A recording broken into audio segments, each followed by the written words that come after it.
it's me, Girl 360 here, and today I'm going to be showing you guys how to make a delicious apple pie. And I've been using this recipe personally for a couple years now, and it's always turned out great. Except for that one time where I kind of dropped the pie when I was taking it out of the oven. Let's not talk about that.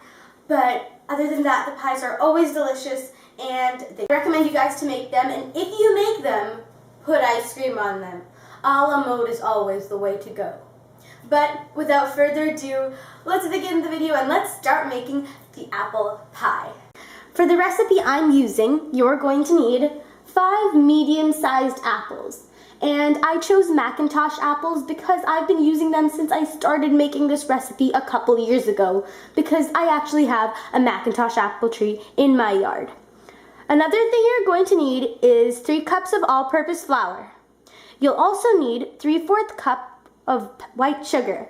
And you're also going to need an extra 4 teaspoons because there are 2 parts of the recipe, so you'll need a bit for each. You'll need 1 teaspoon of ground cinnamon, 1 teaspoon of salt, 4 tablespoons of milk, 1 cup of oil, and a pinch of nutmeg. I also have 2 bowls to do a bit of my mixing in and a pie pan to bake it. The first thing you're going to want to do is you're going to want to make your dough and your pie crust.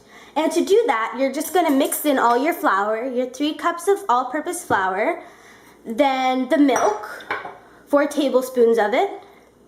Then you're also going to need to mix in the bit of salt we had, and the cup of oil. And last but not least, you're going to mix in those 4 teaspoons of white sugar. And the rest we're going to be using for the filling. 1, 2, 3, 4. And then you're going to want to mix it together, and you might want to use a whisk, but I recommend using a fork because it's going to get really tough at the end. So you're just going to mix it together and it'll form a really nice pie crust. And this kind of pie crust I wouldn't recommend storing in the fridge, and you should really use it right away.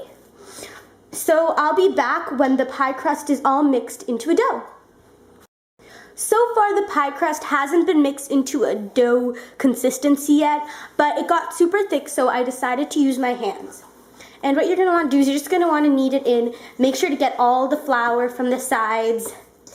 Mix it all together properly because you want it to be really well blended. And the best thing about this pie crust is that you don't even need to like roll it out and press it into the pan. You can just really just take it and put it in the pan. And this is the best thing ever, because otherwise with other pie crusts it can get really difficult and you might need to have a lot of skill, but this is really easy.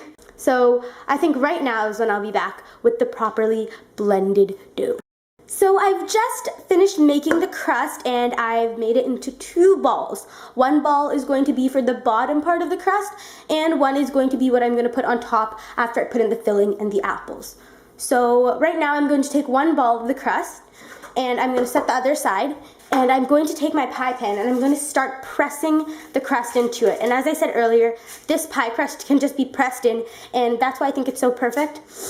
And so you're just going to want to press it in, and I like using my knuckles because I feel that it gets a good shape. And just press it in, even using the palm of your hand, and just put it all in there. And you want to also make sure you get up all the way around the sides.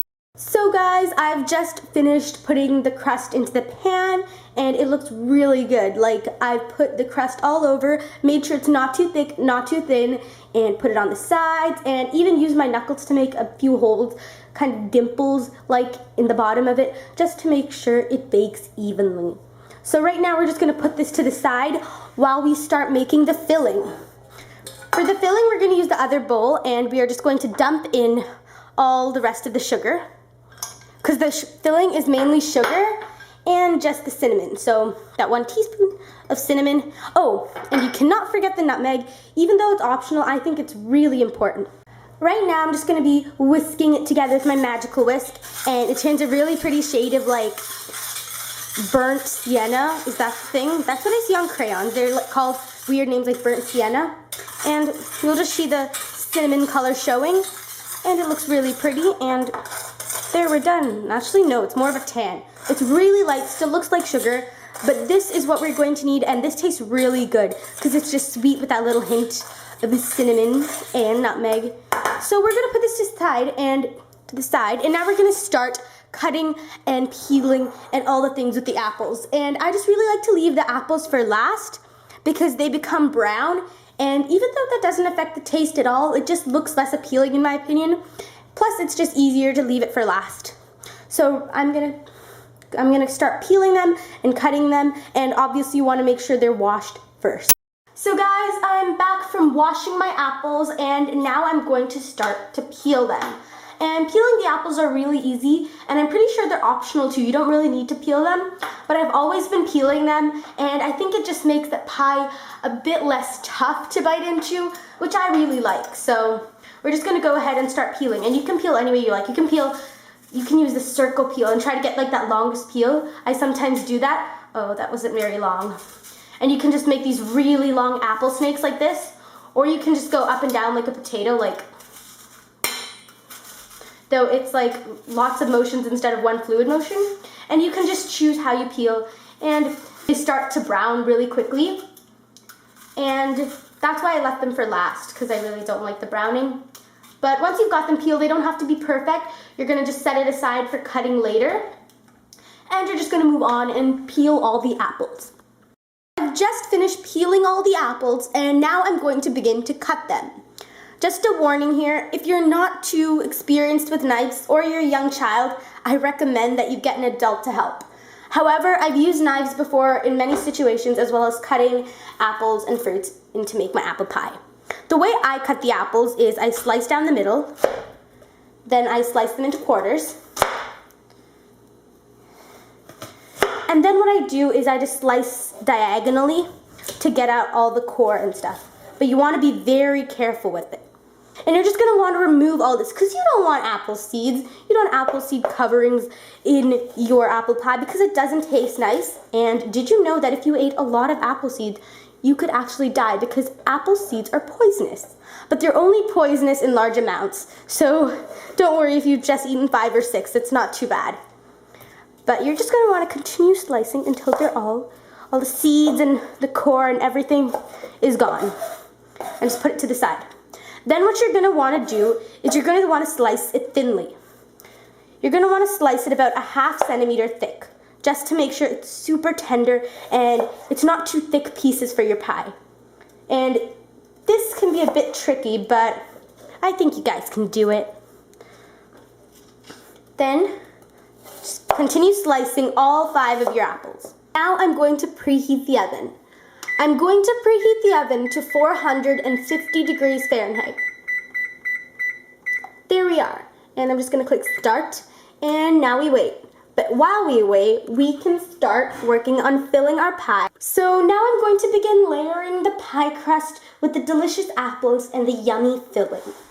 So you're going to start by taking some filling, about this much I'd say, and just sprinkling it all over the base, nice and evenly, just spreading it out.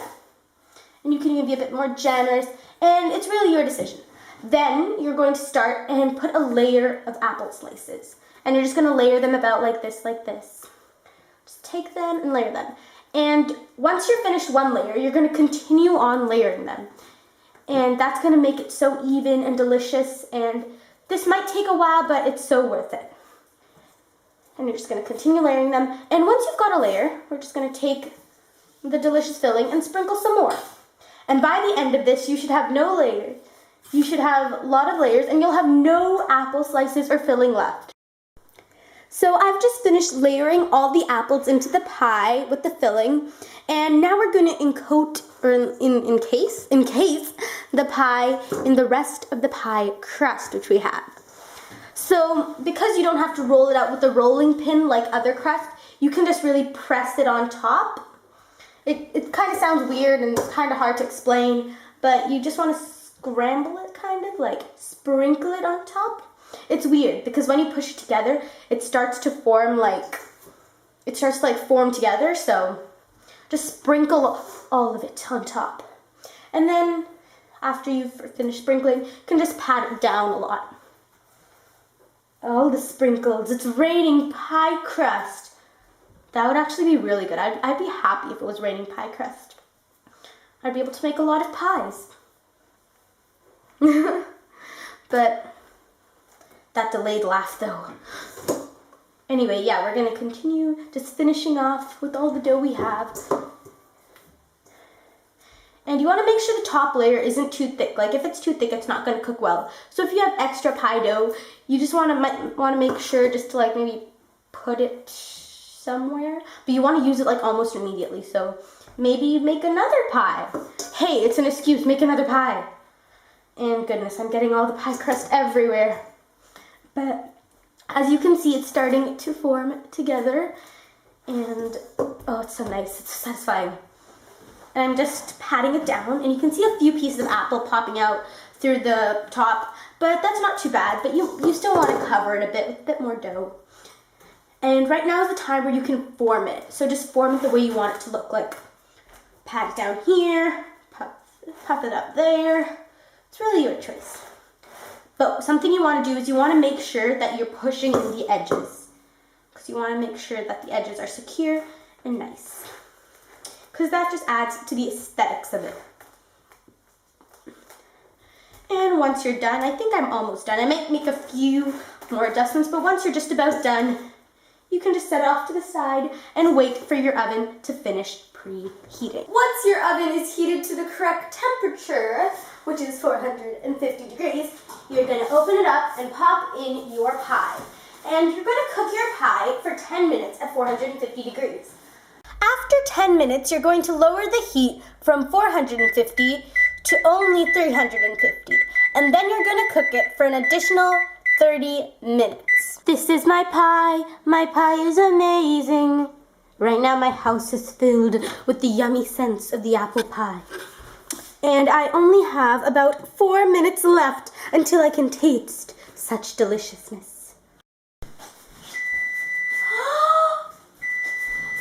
It's ready! So guys, the timer just dinged, and that means that my apple pie is ready. So I am just going to open it and pull out the mystical magical pie. And I hope I don't drop it, because I've done that before. Mission accomplished! Mission accomplished indeed. Do you see? Such wonders. Like, it's all puffy, the crust, and it's so good looking. If you like the pie, if you think it looks yummy, thumbs up this video and subscribe to my channel because you like pie. Comment down below more ideas. Do you want to see me bake pear pie or pineapple pie? That's what you gotta do if you want the pies. And now the taste test. Ow! Maybe in 2 minutes. Here's just a close-up of my delicious pie. As you can see, the delicious puff clouds and browned edges. Yum. Freshly baked. And now, my home smells like wonderfulness. Yes. So it has been 2 minutes, and I have been a patient teal girl. But now, it's time to taste